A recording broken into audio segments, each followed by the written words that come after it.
18 chocolate brands, 11 with real documented problems, 7 that actually hold up. And the numbers behind this aren't guesses or vibes. They come from an actual laboratory. In December of 2022, Consumer Reports tested 28 dark chocolate bars for lead and cadmium, two heavy metals that build up in your body over years and are linked to lower IQ in children and nervous system damage in adults.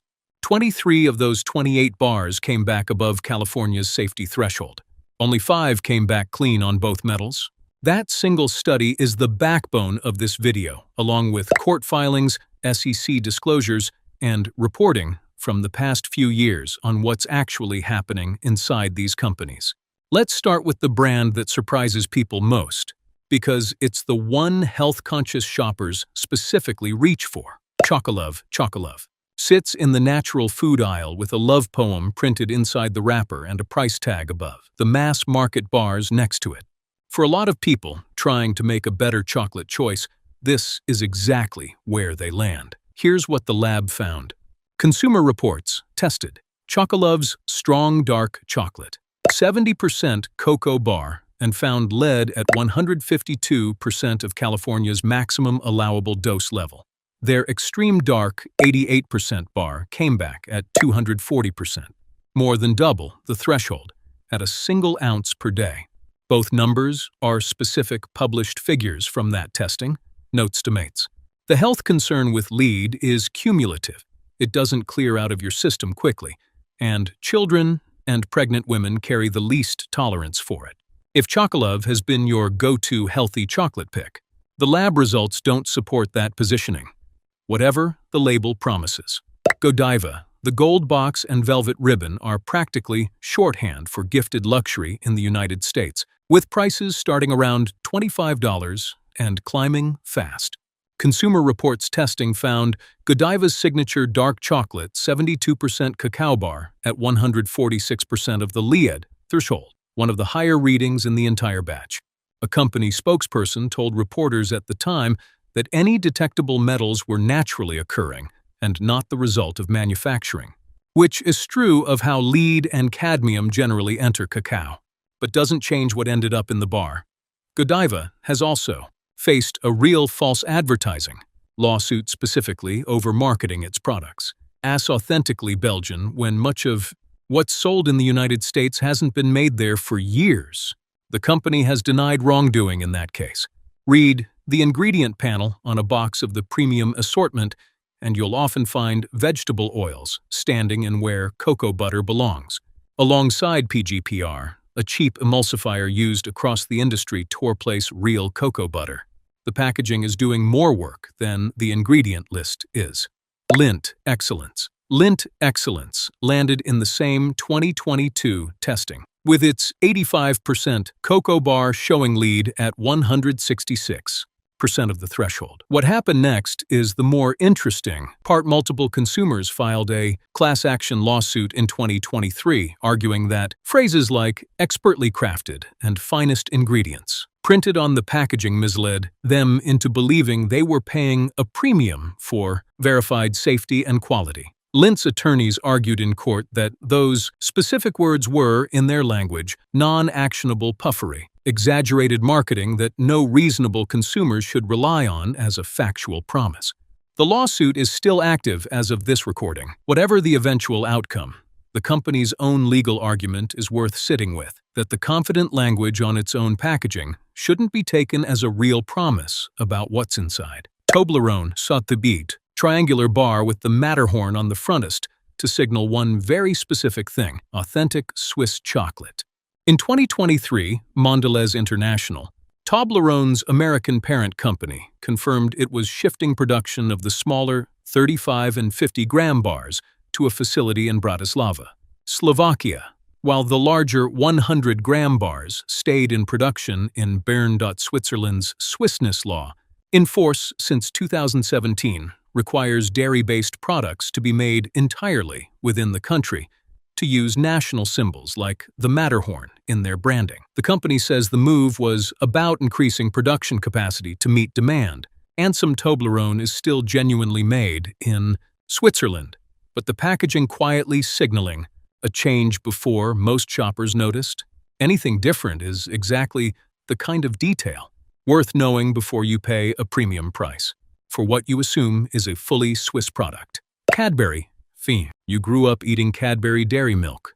There's a real chance you can taste the difference from before and after 2010. That was the year Kraft Foods acquired Cadbury for roughly $19.6 billion, later spinning the confectionery business off into Mondelez International. What followed is a well-documented pattern across the industry when a large conglomerate absorbs a smaller, more traditional chocolate maker, cost reduction in the name of efficiency. Cadbury closed manufacturing capacity in the United Kingdom and shifted production elsewhere.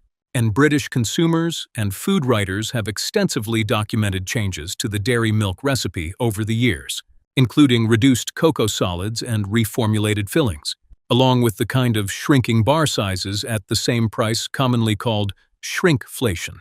The wrapper still looks the same. That's exactly the part that catches longtime customers off guard, because nothing about the packaging tells you the product inside has been quietly re-engineered. Nestlé is worth reframing before anything else.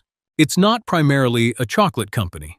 It's one of the largest food manufacturing conglomerates on the planet, and chocolate-flavored products are one category among thousands. The most serious documented issue here is child labor in Nestlé's West African cocoa supply chain, an issue human rights organizations and journalists have tracked for roughly 3 decades. It's serious enough that it reached the U.S. Supreme Court in Nestlé USA versus Doe, a 2021 case brought by former child laborers from Mali who alleged they were trafficked onto Ivory Coast cocoa farms, supplying Nestlé and other companies. Nestlé has publicly committed to sourcing programs meant to address the problem, and independent monitoring groups have continued to report that full elimination of child labor in the region's cocoa supply chain has not been achieved, an assessment that applies broadly across the industry and isn't unique to Nestlé. On the product side, check the ingredient panel on a bar of Kit Kat or Crunch and Cocoa. Typically, doesn't lead the list. Sugar and wheat flour or milk solids usually come first. It just isn't what theme marketing leads most shoppers to assume. Hershey controls roughly 33.5% of the entire United States chocolate market, more than any other company, on the strength of 19th century brand recognition built by founder Milton Hershey in 1894. The company reported close to $11.7 billion in net sales. In 2025, on the lab side, Hershey's special dark mildly sweet chocolate posted the single highest lead reading Avani bar in Consumer Reports' entire 2022 test, at 265% of the California threshold, the worst result out of all 28 products tested. Lily's, a dark chocolate brand Hershey acquired in 2021, also placed among the worst performers for both lead and cadmium combined. On sourcing, Hershey has faced sustained consumer lawsuits and reporting scrutiny over cocoa connected to the Ivory Coast, the same broader West African child labor concern affecting the rest of the industry. And critics have argued the company's response has been modest relative to its size and resources. Reese's. This one is recent, and it's directly tied to Hershey, since Reese's is a Hershey brand.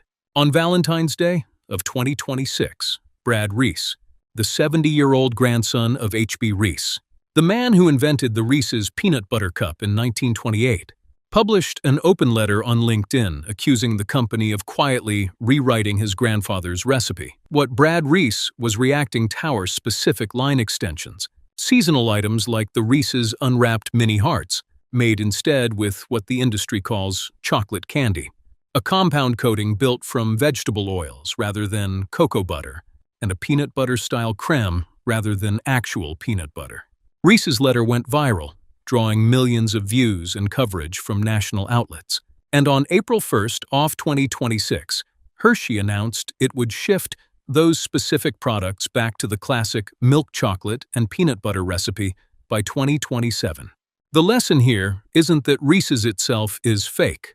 It's that a company can quietly test cheaper ingredients on products sitting right next to the ones you trust, using nearly identical packaging. Palmers say the word Palmer and most people picture the hollow Easter bunnies and Santas that show up in drugstores every holiday season. Look closely at the packaging, though, and you'll notice something. The word chocolate rarely appears. Instead, you'll see choco-flavored candy or chocolaty. That's not a stylistic choice, it's a legal one.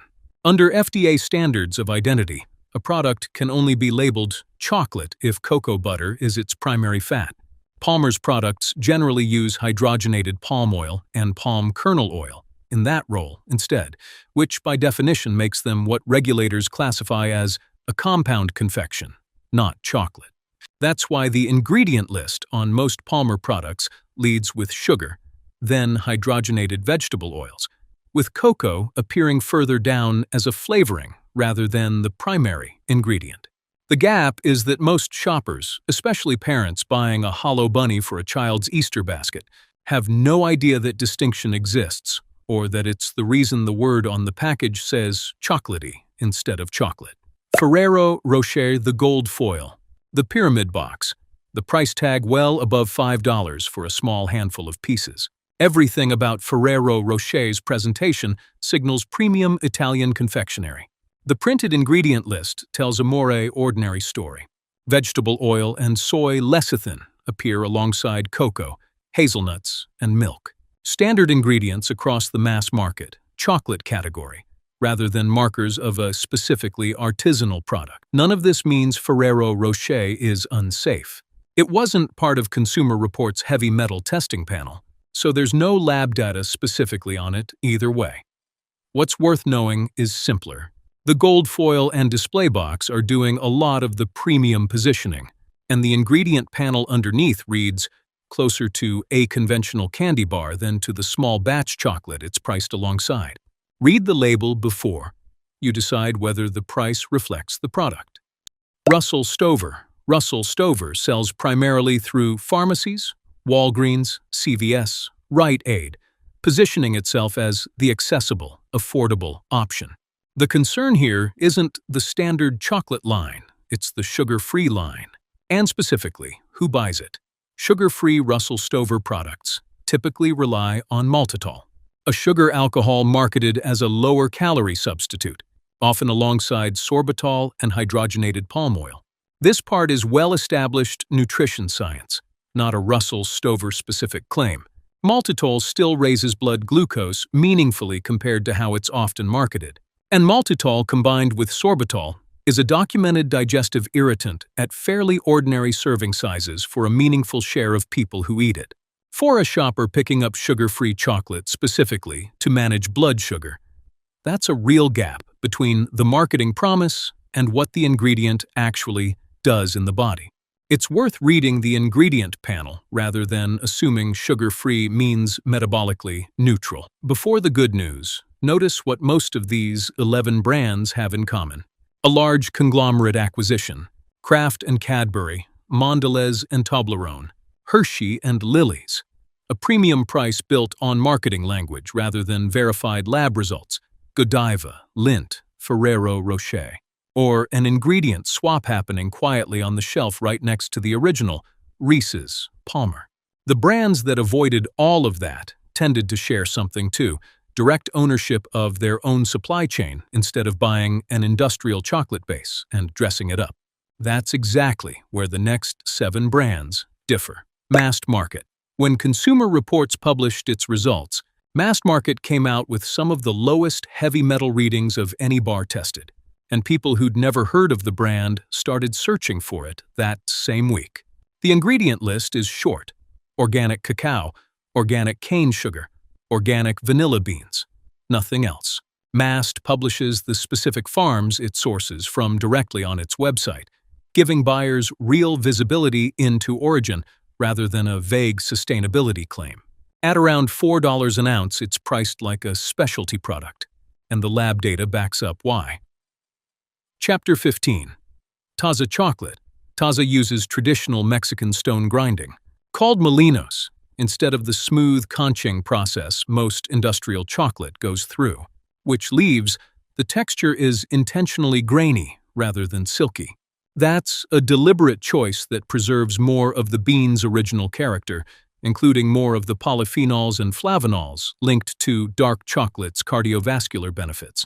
In Consumer Reports testing, Taza's deliciously dark bar was among Thesmol handful with genuinely low readings for both lead and cadmium, at around $2.20 an ounce. Ghirardelli has been making chocolate in the United States since 1852, and it was the only brand to place two separate products among Consumer Reports' safest results. Its 72% intense dark and its 86% intense dark twilight delight.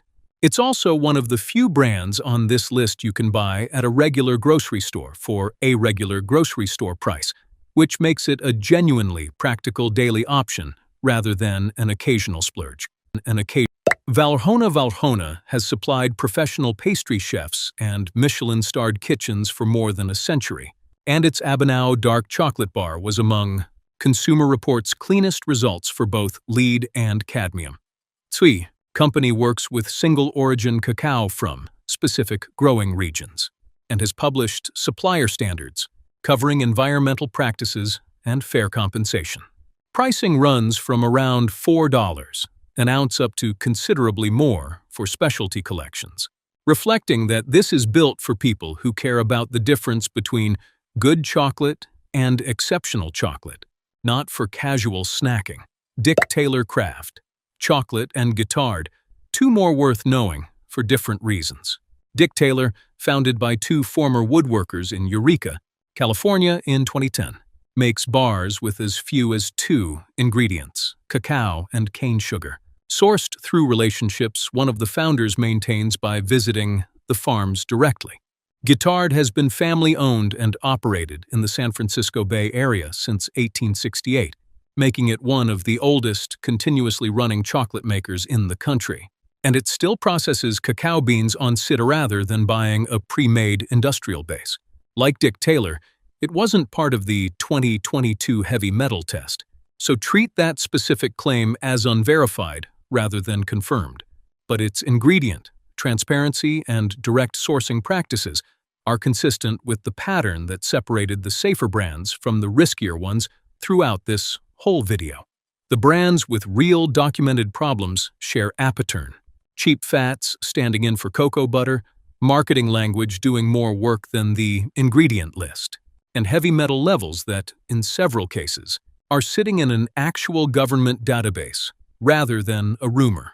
The 7 that held up shared a different pattern: direct sourcing, short ingredient lists, and in most cases, actual laboratory data backing up the claim rather than just a nice-looking wrapper. Next time you're standing at the chocolate shelf, you don't need to memorize every number from this video, just ask 2 questions.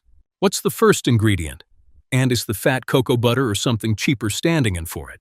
That's most of what you need to know. If this helped you shop differently, share it with someone who buys chocolate regularly. That's the most useful thing you can do with it.